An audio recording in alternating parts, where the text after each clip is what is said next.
a wide range of sounds on this album.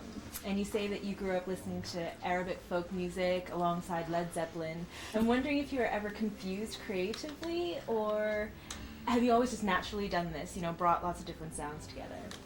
Yeah, I know this album sounds very diverse, and I know that there's also people who feel threatened by the idea of making this type of albums that have many influences and are kind of eclectic. Mm-hmm. But I think that my personality is eclectic, and also my background. As you know, I come from a Lebanese family, half Lebanese, and also I have some Italian blood and Spanish running through my veins. And I grew up in the coastal city of Colombia, so I was always open and receptive to let myself go. And once I'm in the recording studio, I feel free. I feel that it's really a place where I can let all my musical tastes and all the musical influences that I've received guide me. Mm-hmm. So I don't want to limit myself once I'm in the recording studio. And I know that the final result might end up being an album with many different influences. But I like that. I really enjoy going in that. Walking that path of and exploring all the possible ways of expressing my creativity, my artistry, Mm-hmm. And now you're not limited by language either. I mean, I'm sure everybody asks you about the English crossover and stuff, but you've been a celebrity for a long time within Latin communities, and now you've been catapulted to this whole new level of fame. I want to know if there's a difference between fans at home or within, say South America, and the fans that you're now encountering all over the world. Popularity is the same type of virus, I think. It never changes. But of course, my relationship with my fans in Latin America is different, maybe because I've been, they know me for years, mm-hmm. and they know already the surface of this persona. So the kind of questions, for example, that journalists in Latin America ask me are different than the kind of questions that journalists usually ask me in Europe or in US. Mm-hmm. Or in Asia, because they already know so much about myself that now they're interested in my opinions more than in my life. They already know. Yeah. Maybe they know too much. But for example, they ask me more political questions or philosophical questions, mm-hmm. And in other countries of the world, where they're just starting to get familiar to my music and to myself, they just ask me more like things like what's your favorite color, or things that are more related to my personality, mm-hmm. than to my vision. Right. And my opinions.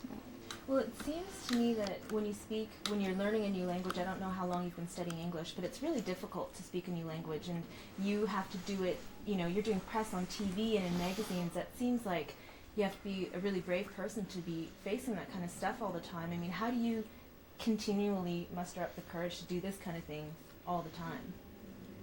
Or do you even feel that way? Is it something that you're not scared of at all? I had to just make a decision when this whole idea of making an album in English and writing songs in English, and I was deep inside scared as a rat, and there were many questions without answer, and there were many inner battles that I had to fight, mm-hmm. especially my insecurities, and Spanish is my first language. In English, I don't consider myself enough fluent. Well, I'm fluent enough to, you know, to have a conversation with my manager or my lawyer. But I don't have perfect command of the language. There's days when I really feel comfortable speaking English, and there's days, especially when I have a little bit of a jet lag, when it gets more complicated. But I love English. I think it's such a great language. It's language of advertising, and is a direct language, and there's powerful messages that you can send through English, and in such an unexpected ways, you know. And it's been quite an interesting journey, you know, to discover the subtleties of the language, and to also learn how to make a metaphor in English, and how to make it work my way too, you know. So it's like to achieve that fusion of this new world that was encountering and my world that was already that existed already, and make them come together and work like in a perfect marriage. It's been quite a challenge, and it is a challenge that I was already needing, you know, after 11 years of a career. Right. I was hungry and thirsty for new experiences, new adventures. Well, I heard that you said that you love in Spanish. And so, you know, there are lots of love songs. But I negotiate in English. Well, that's my question, is how do you think about the love that you're feeling in English to write these English love songs? I mean, how do you translate that emotion? It's a good question. By miracle, I guess. Yeah, I had to switch, you know, in my brain for moments, and people like writers like Leonard Cohen helped me for sure, or Bob Dylan. I bought a rhyming dictionary. I bought many books, and I just submerged myself in this new world, and then all of a sudden I was writing songs in English, and it was not, and it was happening in a very natural way,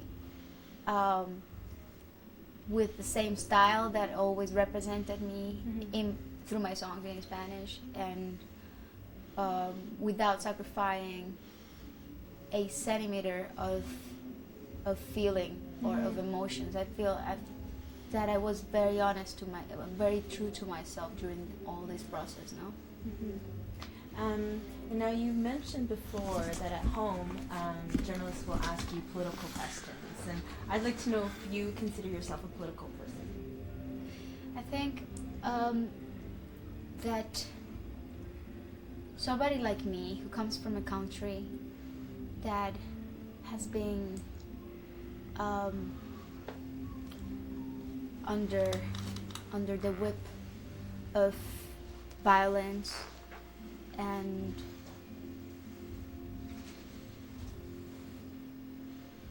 a sad social crisis and political conflicts and all that, has to be political in some way. I mean, I would have to be deaf, mute, and blind to have an opinion in front of things, in front of situations, no? And are you comfortable, you know, are you a very political person at home? Like, do you let everybody know exactly how you think and feel about political issues? I do. I'm careful with the moment and the space in which I throw an opinion or a thought about these issues, because these are very delicate issues, and you have to be also gentle when you talk about them, and you have to be prudent.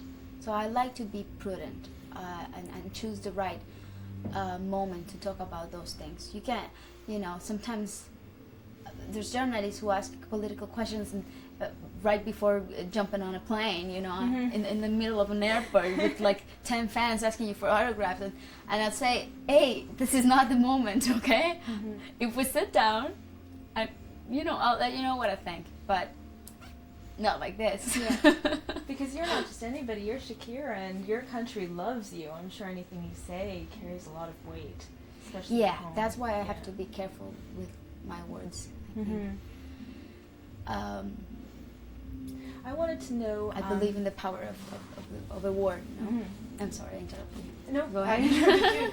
I wanted to know about, in Argentina, certain record stores wouldn't sell your album because they were protesting, not you, but who your boyfriend is, the son of the former Argentinian president. And I wonder how that makes you feel. I mean, I guess love has politicized you even more, you know? You're part of this political world now, and how do you feel about that? What happened in Argentina, and it's good that you're asking me this because it's a good opportunity for me to clarify how things happened. And it was that one store only, not a few stores, it's one store, decided to ban my records and not to sell them, apparently. But it was clear that it was just like a marketing strategy for them to promote their store, which was a very small store in Buenos Aires. Because because a few weeks after they decided to make this public, it seems that a journalist sent some candid camera to the store, and they discovered that they were actually selling my records under the counter. Oh, really? So it was hilarious, you know, this whole situation. But of course, news sometimes fly, and when they arrive, when they land with all deformed, you know, this is a gossip that definitely became a little distorted from the reality, but this is the reality, and that's what really happened. Because they sure did get a lot of press about that. I mean, we heard about that up here, and but the truth is that in Argentina,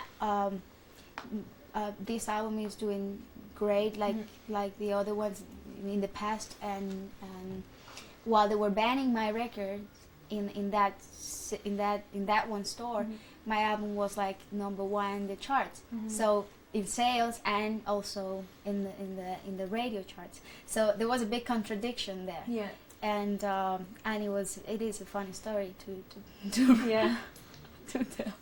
It is funny that they're selling them onto the counter as if it was contraband. They were like, yeah, take it, but don't say anything. You know, like, we are selling it, and nobody should know. And then the next day, well, that's cool. I want to know, I heard from somebody that you won an award in Colombia a few years back, the Best Butt Award. Is that true? That's true. Really? What is that? I didn't participate in that contest. The fans just included me in this contest that a magazine organized. And they gave me the award. Really? It was a few years ago when I had a few kilos more, so I don't think my butt now can compete. But is that weird? That, I mean, you're writing all these songs and people love you and they want to talk to you and everything, but there's the flip side, which is that people talk about you, and you didn't say, I want to be part of this Best Butt contest. It still happened. Yeah, it was definitely not something I dreamt about my whole life. But this is the kind of things that come with the whole package, you know? I was... and I've been always very aware of that, you know, what it represents to be, what it takes to be a public figure, no? You're a target. Yeah. Just a walking target for people's opinions and compliments and how do you say in English? Adulation? No? Is that a word? Yeah. Okay. But also for negative intentions and all that. So you just have to live with it and just keep around you the right people who you can trust, and people who remind you who you are and where you come from, no? Mm-hmm. Okay, and I think we're just wrapping up, so I just want to ask you about tomorrow, the big show, the MuchMusic Video Awards. What are you most looking forward to? Well, it's going to be my first performance ever in Canada, and I've been looking forward to come to this country for a long time. Mm-hmm. So it's going to be great. I'm finally going to have my first encounter with my Canadian fans. Yeah, and you have many. Official. Yeah. And it's going to be great. I'm really thankful with so much, all the acceptance and love I've received from the Canadian fans. Mm-hmm. Fantastic. I'm very much looking forward to your performance. Thank you. Well, hopefully, yeah, we'll do our best. Let's try.